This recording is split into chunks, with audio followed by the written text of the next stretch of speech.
The divide.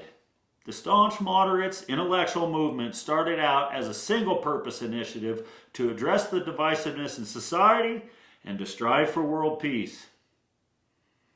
Let us quickly describe the political events since 2016 that we believe contributed to the divide. Of course, it all started with the momentum and success Donald Trump had with his presidential campaign, offering something different.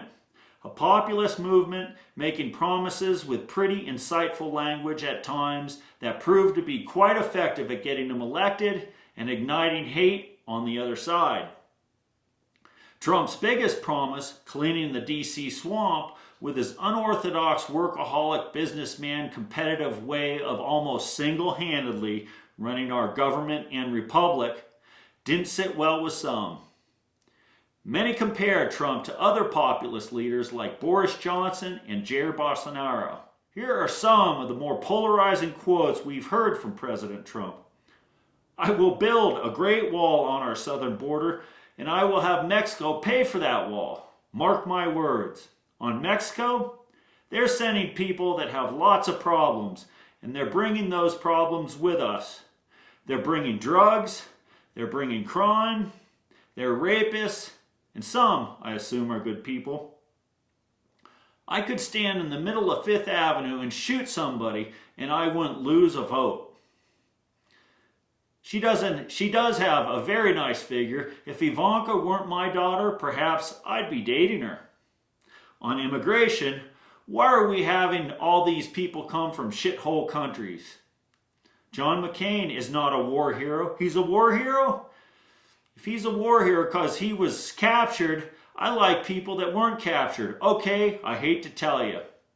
All of this along with his bold personality traits and various allegations that have followed him give rise to the opposing Liberal Party absolutely hating him more than any other opposing president or presidential candidate in years, if not the history of our country.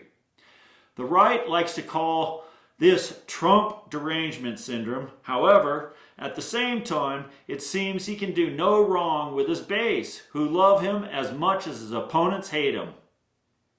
And speaking of his opponents, the divide was also stoked early on with the campaign battle with Hillary Clinton, her questionable use of handling of private email server and her subsequent inability to accept the fact that she lost, speaking all over the world about how unfair it all was and how corrupt and criminal Donald Trump is.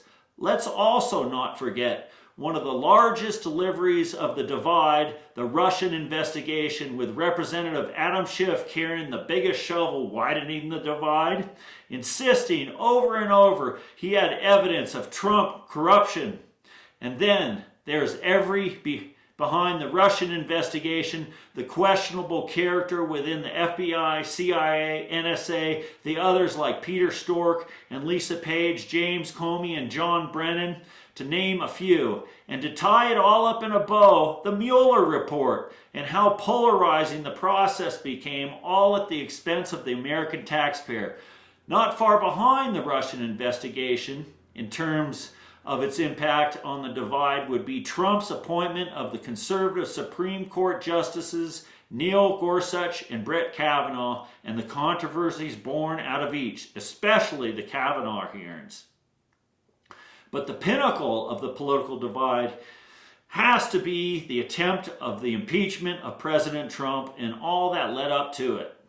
Trump's public accusations against Joe Biden on alleged corruption both in Ukraine and in China via the emoluments clause involving his son Hunter Biden, and then Trump's asking of President Zelensky to investigate the Biden on said accusations. Many argue that the impeachments was a waste of taxpayers' dollars, but others believe that it was an effective execution of our checks and balance system. And now the administration's counterattack, the ongoing Durham investigation and final report alleged being released just before the 2020 election. All of these things have contributed to the corrupt political divide in our country, the likes of which many would argue have never seen before in our history. This is why we started the Staunch Moderates movement, and we believe it's the solution we need to bring the country back together, one moderate solution at a time.